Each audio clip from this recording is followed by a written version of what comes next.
Hi, I'm Fen from Laney, and we are here with Mike Clement, guitar tech for Tony Iommi. We're here at the Genting Arena in Birmingham for the last ever Sabbath show. Well, the last show of this tour, anyway. Yeah. So what have we got here, Mike? Right, well, these of course are the Laney 100BLs, LA 100BLs, the modern version, of course. And this is what created Tony's sound back in the day. For many years, Tony has sort of always harked back to the original sound he had, and we thought, right, okay, let's try and get hold of one. So we did, and we plugged it up in the configuration that he used to use, and lo and behold, that was his sound again. Searching for so many years, but yes, it was just back to square one, really. Yeah. Well, I mean, in the old days, and it wasn't just Laney it affected, but amps tended to be a little bit unreliable, and then, as I say, it certainly wasn't unique to Laney. So they did have a few problems before my time, of course.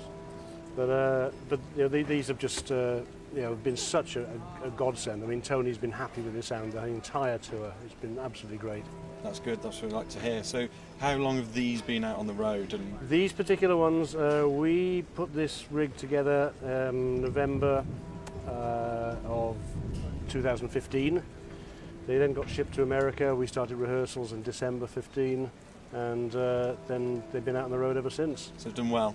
They have done very well. I mean, we've had a couple of valve failures, but I mean that's valves. I mean, it happens, especially when they're being loaded in and out of trucks and the varying temperatures. Because the first tour leg we did was North America. We went into Canada in January. I mean, and that is cold. nice and warm. So I mean, they're all going from a nice warm arena into a truck at sub-zero temperatures. And then sort of so they really do get put through their paces. Mind you, luckily this case is so big it never gets tipped over. Yeah, that's true.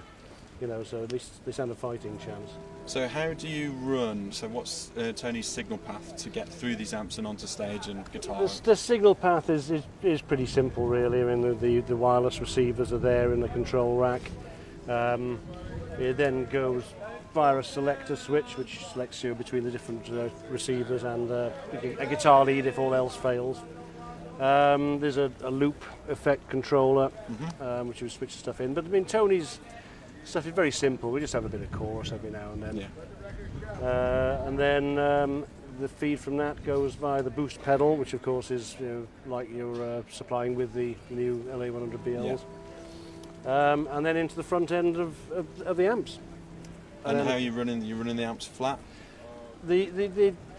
Pretty much so in terms of EQ. But they are turned up full. There is nowhere. The boost pedal as well is up full. I mean, there's nowhere else to go. That's brilliant. So what cabs are we running here? These are Laney cabs with the metal frontages, but we do have a special thing, and we have the larger apertures in front of the actual speakers themselves because the smaller holes are a bit of a problem with large diaphragm mics. So that's what we had specially done. They're loaded with Celestion G12H Heritage, which are all made in England, which again is probably what Tony had in the original days. Probably, yeah. Well, Mike, thank you ever so much for letting us come along and have a look at all the amps my and pleasure. the gear. My pleasure. We hope the show goes well. Great, thank you very much. Cheers, mate. No worries.